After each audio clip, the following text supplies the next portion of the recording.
Sanjay Patil bomb फेकणार. अरे काय बोलणं आणि करण्यामध्ये त्याला फेकूनच दाखव हिंमत असेल तर. आमदार हे सगळे आमचे 2 मिनिटं विधानसभेचे आमदार आहेत ते उद्धव ठाकरेंचे फक्त विश्वासू आमदार आहे. एकही आमदार फुटणार नाही. काही कारणास्तव जर आम्ही गैरहजर राहिलो याचा अर्थ आम्ही काही 6 खासदार फुटले तसे गद्दारी करणारे आमदार नाही. माझं नाव सुनील राऊत आहे. राऊत तुम्हाला माहिती आहे काय महाराष्ट्रात देशामध्ये केव्हा कधीच फुटणार नाही. शेवटच्या क्षणापर्यंत उद्धव ठाकरेंपर्यंत. संजय दिना पाटलांचा आरोप तुमच्यावरती आहे. मुळात तरी तुम्ही तुमचं आणि त्यांचं वैर आहे, त्यामुळे ते सातत्याने राऊत कुटुंबियांना टार्गेट करतात. अरे त्यांचं आणि माझं कसलं वैरच नाही आहे. आजपर्यंत संजय पाटलांना एक भावासारखं त्याचं आणि माझं प्रेम होतं. आता पहा काही गोष्टी कॉर्पोरेशनच्या असतात की जो जिंकणारा उमेदवार असो त्याला सीट दिली जाते. त्यांचा आग्रह होता त्या मंचेकरला सीट द्या, पण मंचेकर 100% जिंकला नसता म्हणून उद्धव साहेबांनी त्या श्वेता पावसकरला सीट दिली, जिंकून आली. त्याच्यामध्ये काय विशेष आहे. आणि त्याच्यानंतर थोडासा त्यांचा राग आहे आणि तो राग मला असं वाटत नाही. ठीक आहे, कधीतरी त्यांना कळेल चूक त्यांची काय ती समजेल. कार्यकर्ते तुमच्या घराच्या बाहेर थांबायचे, एक तास वाट पाहायचे कोणाच्या साहेबांसाठी तुमच्या बंगल्याच्या बाहेर. काय तेच आज अशा पद्धतीची बॉम्ब फेकण्याची भाषा करतायत. एक कितपत योग्य? बॉम्ब फेकणार कोण? बॉम्ब फेकणार संजय पाटील बॉम्ब फेकणार. अरे काय बोलणं आणि करण्यामध्ये त्याला फेकूनच दाखव हिंमत असेल तर. अरे काय एवढे आम्ही गांडू नाही तो. उद्धव ठाकरेंचा सैनिक एवढा गांडू नाही, कळलं का? त्यांनी अशा गोष्टी त्यांनी नाही हो. कार्यकर्त्यांना भेटायला तो उतरला तर पाहिजे घरून 3ऱ्या माळ्यावरून 4था माळा राहतो कुठे ते बरं. त्याचं घरच कोणाला माहिती नाही. कोण म्हणतं भांडूपला राहतं, कोण म्हणतं मुलुंडला राहतं, कोण म्हणतं अन्य ठिकाणी राहतं. आधी घराचा पक्का पत्ता द्यायला सांगा. त्यांनी जास्त आवाज करू नये.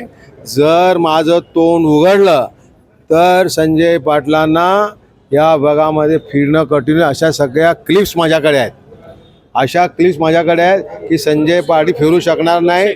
परंतु तरीसुद्धा माझं अजूनही त्याच्यावरती प्रामाणिकपणे प्रेम आहे.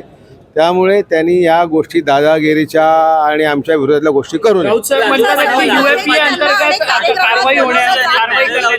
कोणावर? दहशतवादी आहेत ते. कोण? संजय दिना पाटील. दहशतवादी?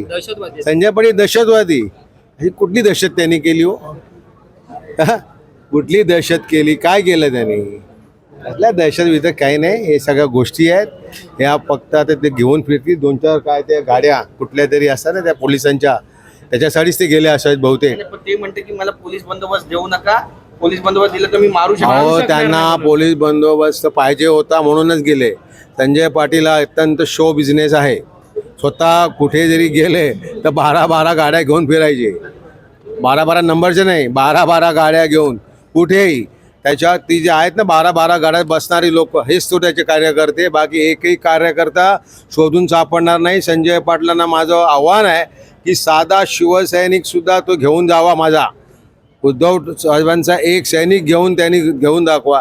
एक सैनिक पण घेऊ शकत नाही. ते 12 नंबरचे फिरणारे सोडून द्यावं. पुढची लोकसभा मिळेल तर ना पुढची लोकसभा मिळेल की ती शंका आहे त्यांना. हे आता त्यांना काय म्हणतात, त्यांना तोंडाला पानं पुजले भाव देणार म्हणून. परंतु ही सीट अनेक वर्ष या सीटवर प्रमोद महाजन, सुब्रमण्यम स्वामी, जयवंतीबेन मेहता, किरीट सोमय्या, मनोज कोटक असे भारतीय जनता पार्टीची सीट आम्ही संजय पाटलांसाठी हिसकावून घेतली, जिंकून दिलं. त्यांनी गद्दारी केली. आता काय भारतीय जनता पार्टी सीट काय त्यांना सोडणार नाही. त्यामुळे त्यांनी आता ह्या सगळ्या अपेक्षा ठेवावी नाहीत की परत खासदार आहे. 10 वर्ष घरी होते. उद्धव साहेबांनी त्याला आमच्या डोक्यावर मारून त्याला आम्ही खासदार केलं शिवसैनिकांनी. संजय दिना पाटील राजुल पाटील तुमच्या पक्षात आहे, मग कसं काय म्हणजे? राजुल पाटील आमच्या पक्षात याचं कारण असं आहे की राजुल पाटीलला पक्ष सोडायचा असेल तर त्यांना 42 ते 43 नगरसेवक घेऊन जावे लागतील. त्यामुळे ती काही जाऊ शकत नाही. त्यामुळे तिला आमच्या पक्षात राहणंच गरजेचं आहे. आणि त्यामुळे ठीक आहे, मन मारून राहील कसं पण राहील, पण ते आमच्याबरोबर राहणे तिला आहे. पण पक्षाच्या बैठकांमध्ये त्यांना बोलवणार का आता? ते उद्धवजी ठरवतील. जिस तरीके से संजय राउत और संजय दीना पाटिल का जो वॉर है वो बार बार सामने आ रहा है। संजय राउत का कौन सा और नहीं है।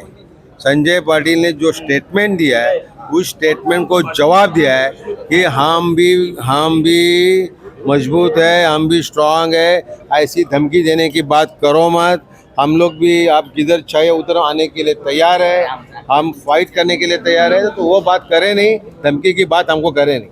लेकिन सर पहले आपके पक्ष में और जब ऐसे तब धमकी की बात करते हैं तब किस तरीके से नजर देखते हैं? धमकी कभी देना चालू किया जब 4 पुलिस की गाड़ी साथ में घूमते तब ना। ऐसे डरने वाले हम लोग है ही नहीं, हम डरने वाले शिव सैनिक है ही नहीं। और सबको मालूम है राउत क्या नाम है, समझे।